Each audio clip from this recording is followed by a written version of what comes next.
Hello everyone, welcome to our channel. So guys, हम लोगों ने सॉलिड सेट के प्रीवियस ईयर क्वेश्चन की सीरीज खत्म कर दी थी। आज हम लोग स्टार्ट करने वाले हैं एलिमेंट्स ऑफ ग्रुप 16, 17 एंड 18। अगर हम लोग बात करते हैं एलिमेंट्स ऑफ ग्रुप 16, 17 एंड 18 की, तो इसमें से इंपॉर्टेंट देखा जाए तो होल चैप्टर ही है, क्योंकि एमएससी सीईटी के अंदर इसको बहुत ज्यादा वेटेज दिया गया। इसके क्वेश्चन ज्यादातर एमएससी सीईटी के अंदर पूछे जाते ही है और वेटेज भी बहुत ज्यादा है। और उसको ध्यान में रखते हुए इस चैप्टर को ज्यादा से ज्यादा ट्राई करना कि आपके कंसेप्ट क्लियर होना बहुत ज्यादा इंपॉर्टेंट है। अगर आपके कंसेप्ट क्लियर है तो आप लोग इस चैप्टर को इजीएस्ट वे से अटेम्प्ट कर सकते हो। आप लोगों को कैसे इन क्वेश्चंस को टैकल करना है वो सारी चीजें भी हम लोग अब डिस्कस करने वाले। तो चलिए स्टार्ट करते हैं हमारा न्यू प्रीवियस ईयर क्वेश्चन की सीरीज, जो कि है एलिमेंट्स ऑफ ग्रुप 16, 17 एंड 18। चलो तो स्टार्ट करते हैं। सबसे पहला 2023 में पूछा गया क्वेश्चन हम लोग अटेम्प्ट करेंगे, जो कि है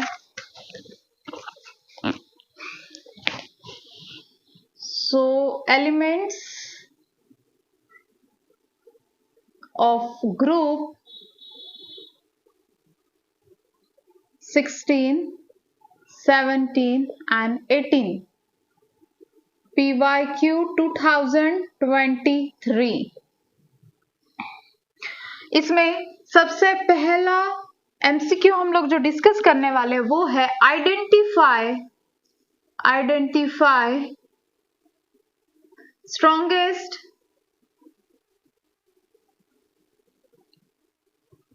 oxo acid of halogen from following।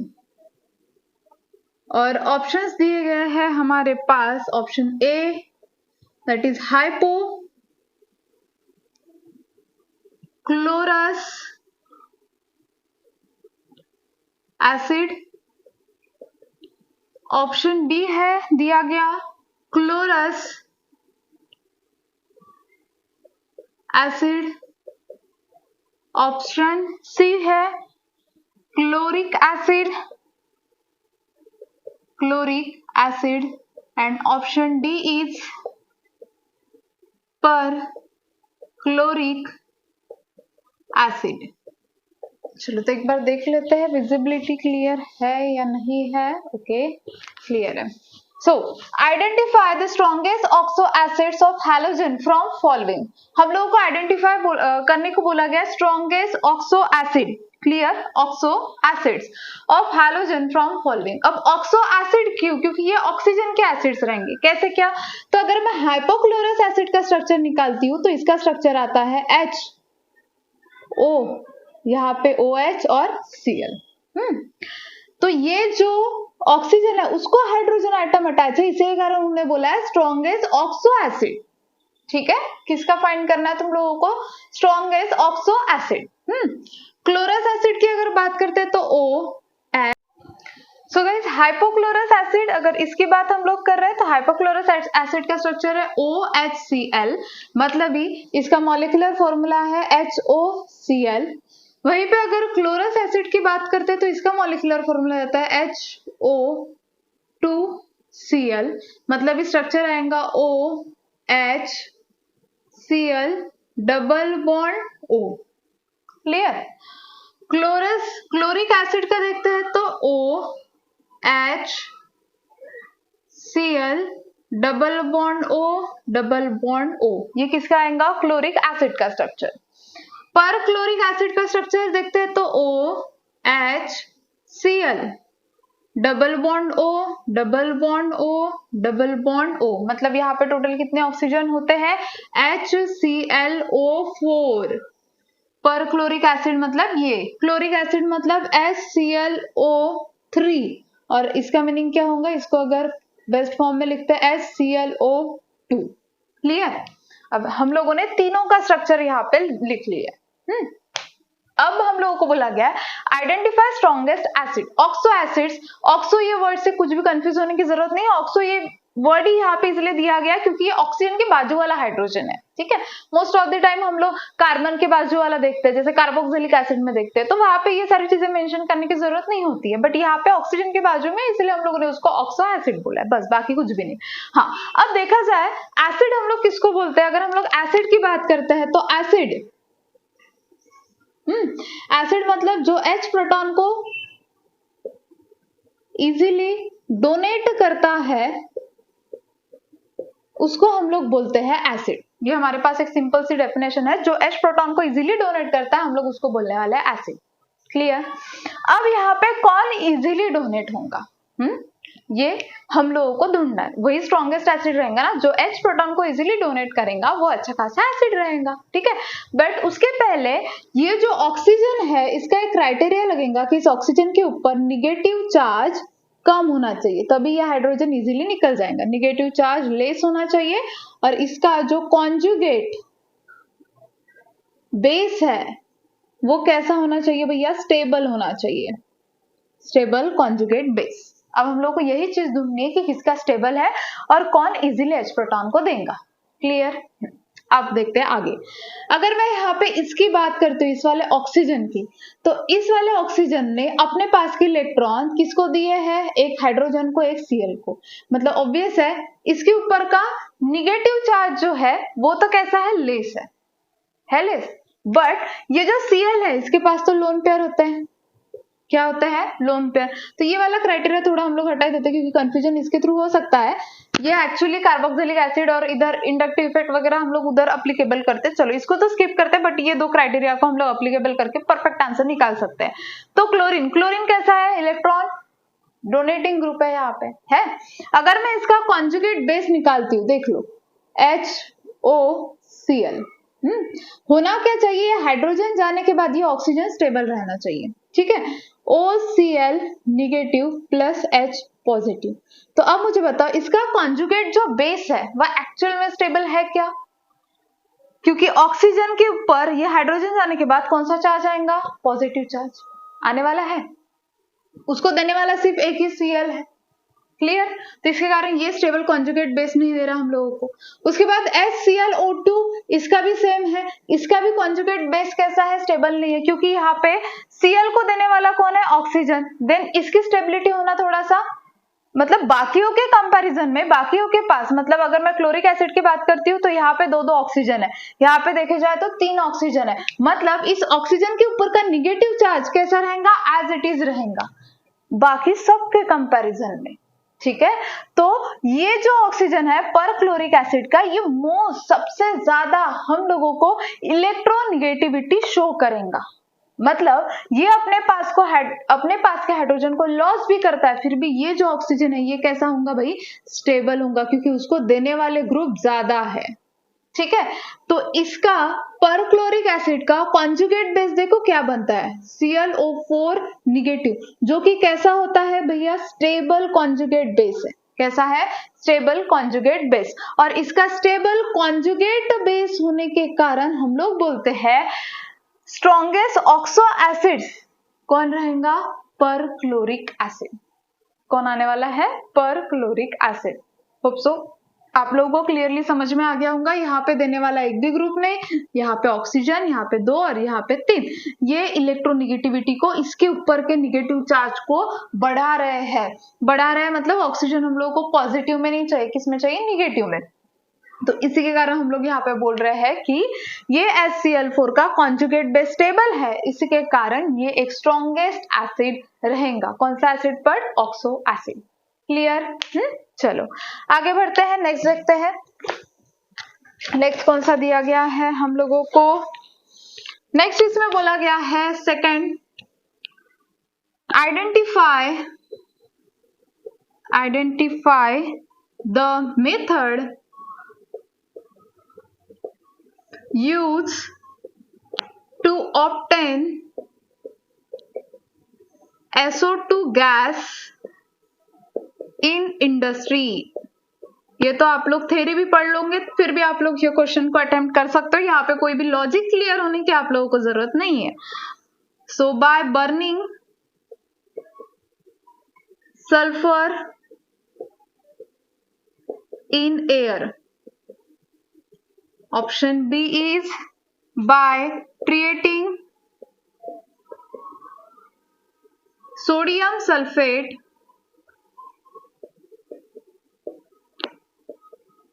with dilute sulfuric acid.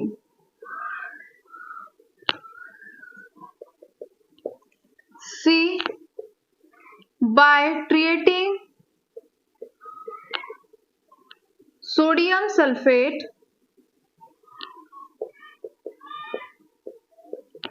with dilute HCl, hydrochloric acid. And D, option D is by roasting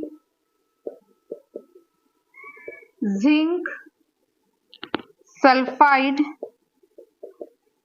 and iron pyrites. देखो अब बोला गया identify the method use to obtain SO2 gas in industry. हम लोगों को prepare किसको करना है? SO2 गैस को. कहाँ पे? इंडस्ट्री में. अब सबसे पहली बात, ये और ये दो मेथड तो यहाँ पे अप्लीकेबल होते ही नहीं, हम लोग करते ही नहीं है. बट आप लोगों को दो ऑप्शंस में कंफ्यूजन हो सकता है कि by burning the sulphur in air, आप लोग टेक्स्ट बुक में भी देख सकते हो, by burning the sulphur in air and by roasting the zinc sulphate and iron pyrites. But जब हम लोगों को बर्निंग ऑफ सल्फर की बात की जाए, सल्फर एक तो नेचुरल फॉर्म में हम लोगों को अवेलेबल नहीं होने वाला, नेचुरल फॉर्म में चाहिए ना.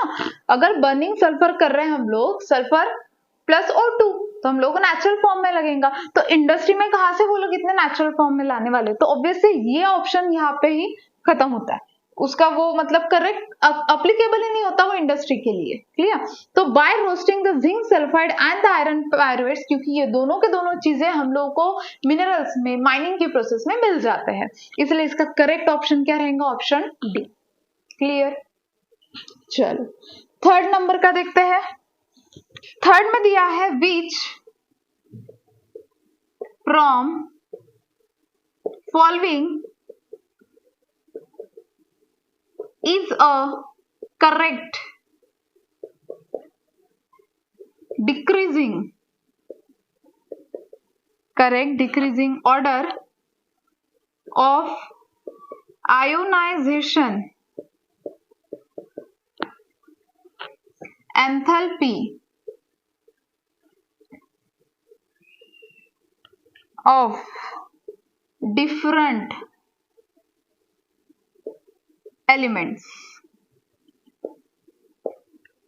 Option A, sulfur, selenium, tellurium, polonium. Option B, tellurium, polonium, sulfur, selenium. Option C, sulfur, tellurium, polonium, selenium. Option D, tellurium, polonium, selenium and sulfur. ठीक है, इतने ऑप्शंस हमारे पास है और इसमें से हम लोगों को बताना है कि कौन सा परफेक्ट रहेगा. Which from the following is correct decreasing order of ionization enthalpy of different elements. सबसे पहली बात हम लोगों को ये पता होना चाहिए आयोनाइजेशन एंथैल्पी मतलब क्या. अब इसको ध्यान में रखने के लिए सिंपल सी एक लाइन है जो कि amount of energy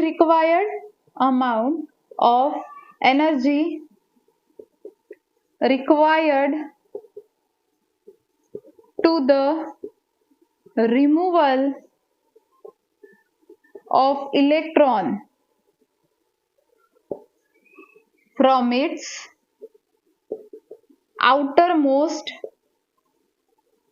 outermost shell.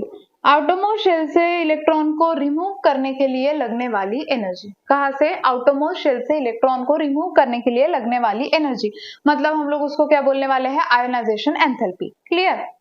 अब हम लोग ऐसा बोलते हैं in atomic size increases, atomic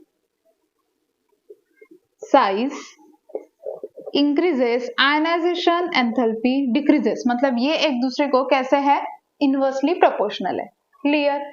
अगर ये चीज आपने ध्यान में रखी तो आप लोग इसको इजीली सॉल्व कर सकते. देखो सल्फर, सेलेनियम, टेलुरियम, पोलोनियम, देखे जाए तो ये कौन से ग्रुप के एलिमेंट्स दिखाई दे रहे हैं हम लोगों को? ग्रुप 16 के। ठीक है, ग्रुप 16 एलिमेंट है ये, और ग्रुप 16 एलिमेंट स्टार्ट होते हैं oxygen, sulphur, selenium, tellurium and polonium, इस हिसाब से। और जैसे जैसे हम लोग आगे जाएंगे वैसे वैसे एटॉमिक साइज इंक्रीज होंगे, क्योंकि एटॉमिक नंबर बढ़ रहा है। ऑक्सीजन का 8, 16, 34, अब क्या होते जा रहा है यहाँ पे? एटॉमिक नंबर बढ़ते जा रहा है। एटॉमिक नंबर अगर बढ़ रहा है तो एटॉमिक साइज भी क्या होंगी गाइस? बढ़ेंगी। अगर एटॉमिक साइज बढ़ रही है तो आयनाइजेशन एंथैल्पी क्या होती है? Atomic size increases, ionisation enthalpy decreases, क्योंकि nuclear charge decreases. Nuclear charge क्या होते जाएगा? डिक्रीज होते जाएगा। बढ़ने वाला है क्या? वो नहीं, वो क्या होगा? कम होगा, क्योंकि साइज क्या होते जाएंगी? बढ़ते जाएंगी। तो इलेक्ट्रॉन को खींचने की कैपेसिटी न्यूक्लियस की क्या होगी? कम। So atomic size increases, ionisation enthalpy decreases, nuclear charge is also decreases. तो यहाँ पे न्यूक्लियर चार्ज कम होने के कारण हम लोग बोलेंगे जैसे जैसे हम लोग ग्रुप में आगे आगे जाते हैं एटॉमिक साइज बढ़ती जाती है, और down the group ionization enthalpy decreases. तो हम लोग को पूछा गया है which from following is a correct decreasing order? Decreasing order मतलब डिक्रीजिंग ऑर्डर बोले तो बड़े से छोटे की तरफ जाना है हम लोगों को। तो ऑब्वियस सी बात है, पहले तो क्या रहेगा? हायर रहेंगी, आयनाइजेशन एंथैल्पी रहेंगे हायर, क्योंकि साइज कैसी है गाइस? कम है। फिर धीरे धीरे पोलोनियम तक के साइज क्या होते जा रही है? बढ़ते जा रही है। तो साइज इधर इंक्रीज होते जा रही है। अगर साइज इंक्रीज होते जा रही है तो आयनाइजेशन एंथैल्पी क्या होते जाएंगी? डिक्रीज। सो यहाँ पे हम लोग देख लेते हैं परफेक्ट ऑप्शन क्या होगा? टेलुरियम, पोलोनियम, सल्फर, सेलेनियम, ये तो है नहीं, मतलब ये बाकी जो सब दिए गए वो इधर से उधर है। ठीक है, एलिमेंट्स प्रॉपर अरेंज नहीं है। तो करेक्ट आंसर इसका क्या रहने वाला है? ए, क्योंकि सल्फर के बाद सेलेनियम आता है, टेलुरियम एंड देन पोलोनियम। इनके एटॉमिक साइज बढ़ते भी जाती है, एटॉमिक साइज बढ़ रही है, आयनाइजेशन एंथैल्पी डिक्रीज होंगी। क्लियर? होप सो आप लोगों को समझ में आ रहा होगा कि आप लोगों को सॉल्व किस हिसाब से करना है। क्लियर? चलो जल्दी से इसका स्क्रीनशॉट ले लो, आगे बढ़ते हैं हम लोग।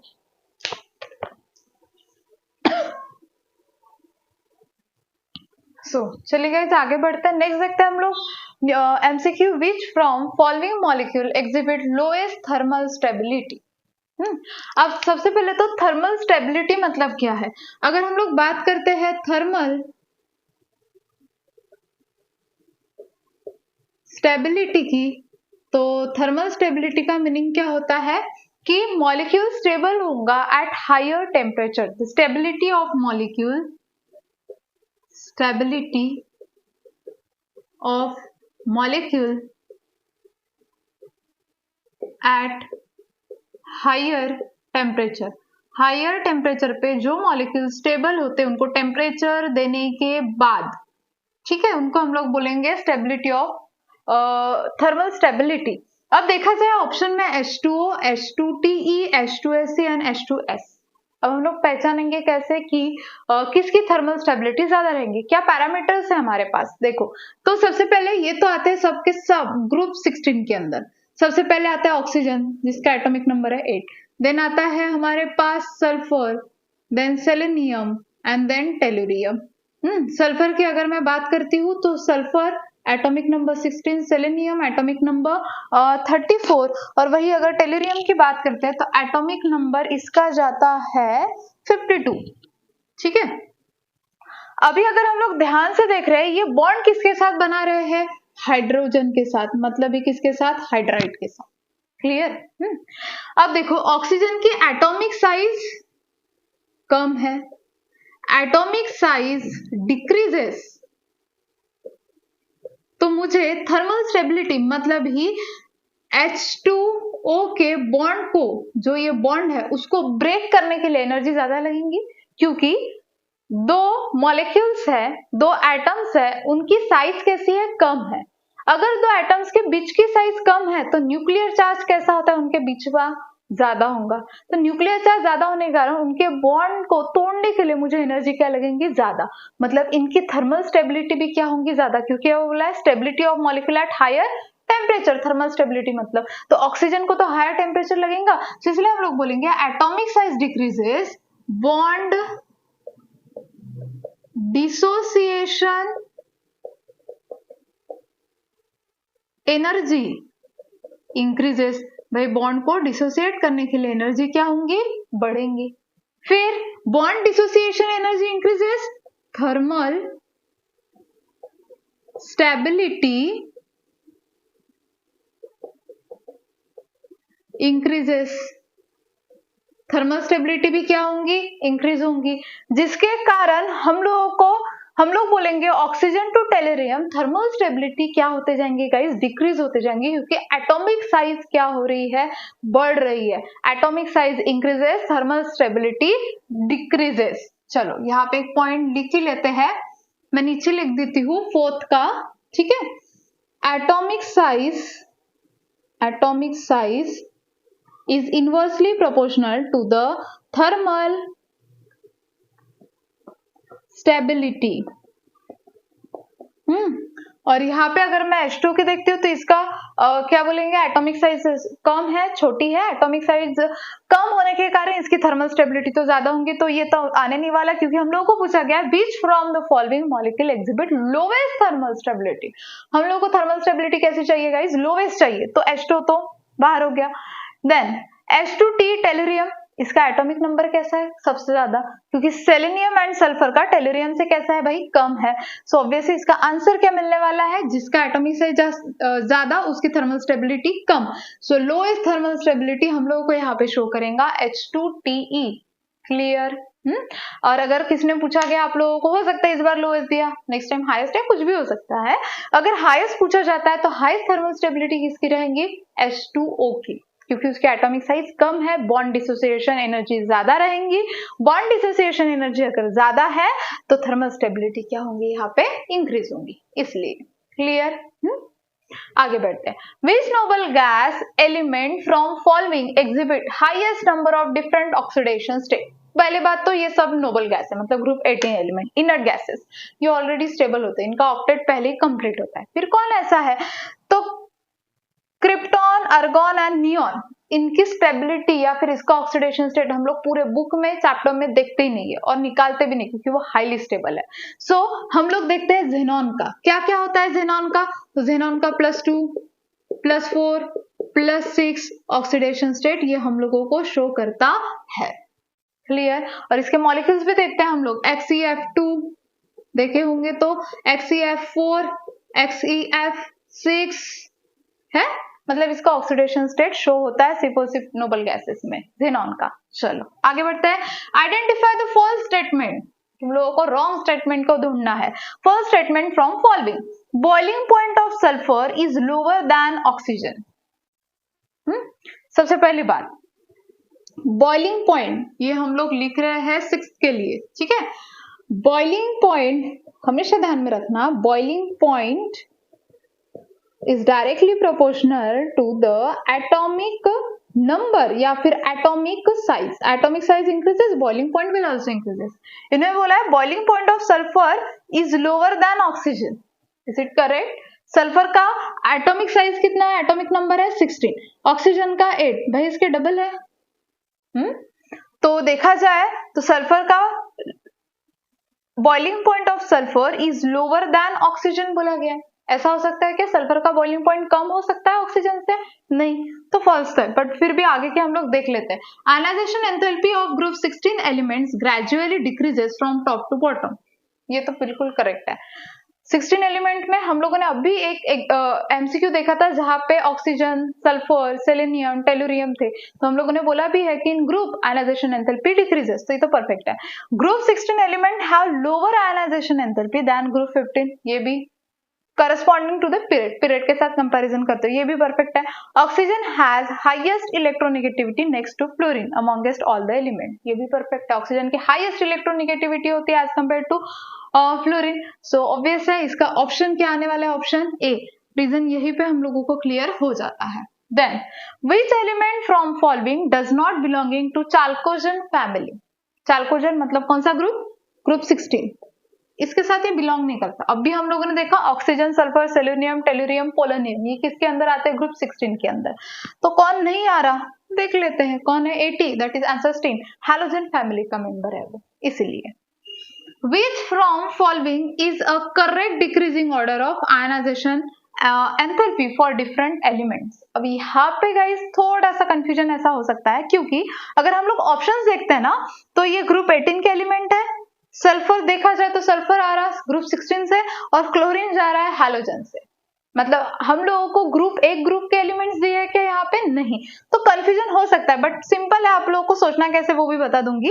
देखो यहाँ पे नियॉन, आर्गॉन, सिलिकॉन, मतलब जो दिए गए ग्रुप्स है ना, जो एलिमेंट्स आप लोगों को दिए गए हैं वो एक ग्रुप के नहीं है, डिफरेंट डिफरेंट ग्रुप्स के। तो अब ऐसी सिचुएशन में आयनाइजेशन एंथैल्पी को कैसे फाइंड किया जाएगा? चलो सबसे पहले क्वेश्चन ध्यान से सुनना। हम लोगों को डिक्रीजिंग एंड इंक्रीजिंग ये समझ में आना चाहिए कि डिक्रीजिंग ऑर्डर मतलब क्या होता है, इंक्रीजिंग ऑर्डर मतलब क्या होता है। विच from following is a correct decreasing order मतलब हम लोगों को पहले इंक्रीज, ज्यादा से कम की तरफ जाना है। पहले आयनाइजेशन एंथैल्पी इंक्रीज होनी चाहिए और बाद में आयनाइजेशन एंथैल्पी डिक्रीज होनी चाहिए, उसको हम लोग बोलेंगे करेक्ट डिक्रीजिंग ऑर्डर। ठीक है, अब सोचते हैं कि होगा कैसे।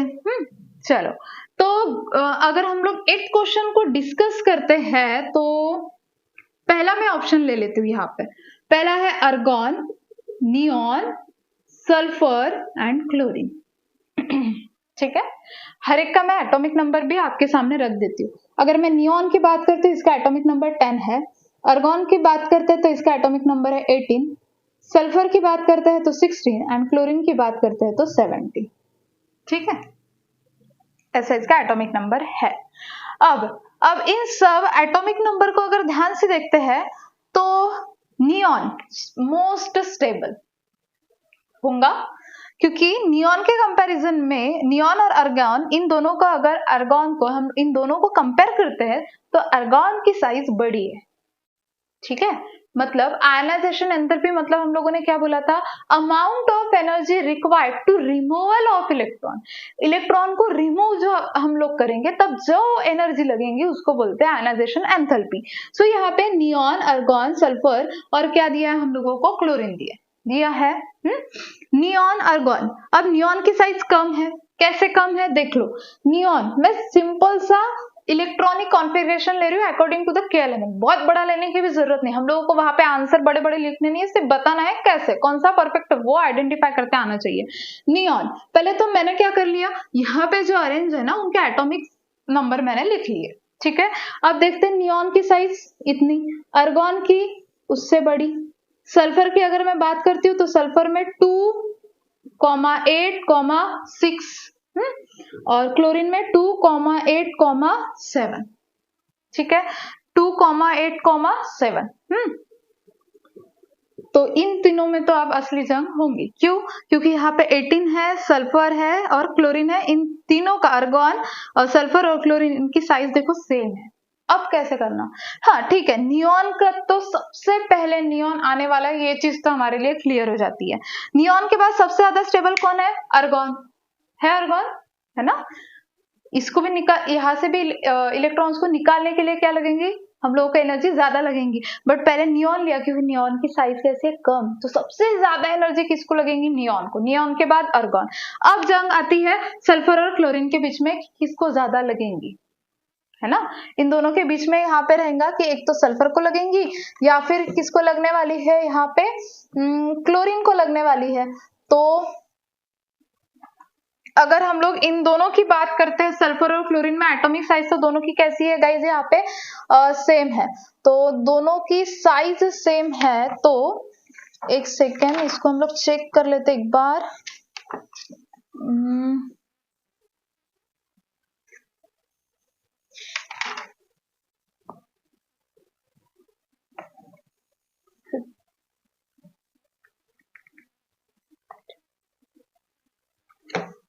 तो क्लोरीन की साइज कैसे रहने वाली है? यहाँ पे बड़ी, और सल्फर की साइज कैसे रहने वाली है? छोटी। तो अब यहाँ पे कैसा करेंगे हम लोग? देखो हम लोगों को कैसा लगाना है, जो ऑर्डर यहाँ पे अरेंज करना है वो है डिक्रीजिंग ऑर्डर। तो सबसे पहले तो नियॉन आने वाला है, ये कंफर्म है। दूसरा अर्गॉन, ये कंफर्म है। अब सल्फर और क्लोरीन में क्या? तो मुझे बताओ, सल्फर सल्फर में से इलेक्ट्रॉन को निकालने के लिए हम लोगों को क्या लगने वाली है, एनर्जी थोड़ी कम।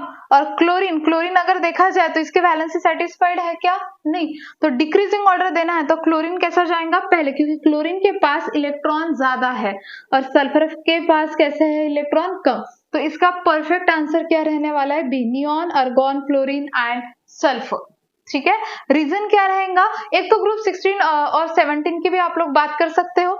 यहाँ पे सल्फर जो दिया गया है, ये सल्फर की साइज भले ही कम हो, ठीक है, बट सल्फर, क्लोरीन की साइज कैसी है, बड़ी है, फिर भी क्लोरीन की साइज बड़ी है, फिर भी एक ही शेल में क्या होते जा रहे हैं, इलेक्ट्रॉन ऐड होते जा रहे हैं, 2 8 7। तो यहाँ पे स्टेबिलिटी गेन करने के लिए, ये जल्दी से स्टेबिलिटी गेन करेगा इलेक्ट्रॉन को लेते हुए, तो यहाँ से इलेक्ट्रॉन को निकालने के लिए हम लोग को क्या लगेगी, ज्यादा एनर्जी। और यहाँ पे कैसा है, 2 8 6, यहाँ पे स्टेबिलिटी पाने के लिए क्लोरीन को सिर्फ एक ही इलेक्ट्रॉन चाहिए और इसको 2 चाहिए। तो ये तो इजीली अपने पास के इलेक्ट्रॉन दे सकता है, बट ये देगा क्या, ये स्टेबिलिटी की तरफ जा रहा तो नहीं देगा, इसलिए हम लोग क्लोरीन को पहले डाल रहे हैं और सल्फर को बाद में। क्लियर, सो इसका ऑप्शन आने वाला है ऑप्शन बी। चलो आगे बढ़ते हैं, identify the element having the positive electron gain enthalpy. और सबसे पहले तो इलेक्ट्रॉन गेन एंथैल्पी मतलब क्या, इलेक्ट्रॉन को गेन करते टाइम जो भी एनर्जी रिलीज होती है, इलेक्ट्रॉन को गेन करते टाइम जो भी एनर्जी रिलीज होती है उसको बोलते हैं इलेक्ट्रॉन गेन एंथैल्पी। बट यहाँ पे तो पॉजिटिव इलेक्ट्रॉन गेन एंथैल्पी बोली गई है। ये positive gain electron gain enthalpy ज्यादातर हम लोगों को कंप्लीटली फील्ड एलिमेंट शो करते हैं। जैसे कि कंप्लीटली फील्ड मतलब क्या, जिनका आउटरमोस्ट शेल बिल्कुल स्टेबल है, ज्यादातर इनर्ट गैसेस या नोबल गैसेस आप लोगों को इनडायरेक्टली ध्यान में रखना होगा तो, ठीक है। हेलियम और नियॉन, हेलियम और नियॉन ये ऐसे दो है जो हम लोगों को पॉजिटिव इलेक्ट्रॉन गेन एंथैल्पी देते हैं। क्यों पॉजिटिव, क्योंकि इनके outermost shell already completely filled है, 8 इलेक्ट्रॉन, हेलियम के पास 2, नियॉन के पास 8 इलेक्ट्रॉन है। तो जिसके कारण ये क्या करेंगे, इलेक्ट्रॉन को गेन करेंगे क्या, नहीं, ये इलेक्ट्रॉन को डोनेट करने का काम करेंगे। अब इनको अगर इलेक्ट्रॉन को गेन करना है तो इनको हीट प्रोवाइड करनी पड़ेगी, तो इसीलिए हम लोग बोलते हैं जितने स्टेबल है वो सारे के सारे हम लोग को क्या शो करते हैं, पॉजिटिव इलेक्ट्रॉन गेन एंथैल्पी, जो एक्सेप्ट करने की टेंडेंसी नहीं रखते इलेक्ट्रॉन को हीट प्रोवाइड करने के बाद भी।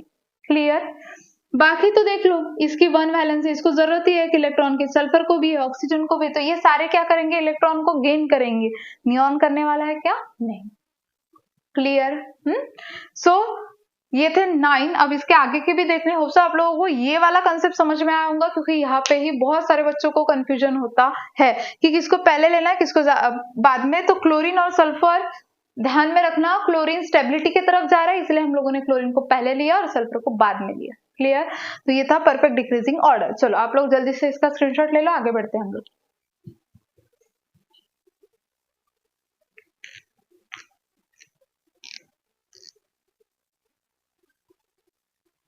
सो गाइस आगे के देखते हैं, which from following is a correct decreasing order of ionization enthalpy of different element। ठीक है, जैसे इसके पहले हम लोगों ने एक सॉल्व किया था, बस उसी के जैसा है। और ऑप्शंस अगर देखते हैं तो डिफरेंट ग्रुप में से अर्गॉन, krypton group 18, bromine group 17 and selenium group 16। आप लोगों को अब अगर एक क्राइटेरिया पता चल गया होगा तो ग्रुप 18 को पहले, मतलब इसकी जो आयनाइजेशन एंथैल्पी है वो सबसे ज्यादा रहेंगी, उसके बाद ग्रुप 17 की और उसके बाद ग्रुप 16 की। ये आप लोग हमेशा ध्यान में रखो, ठीक है।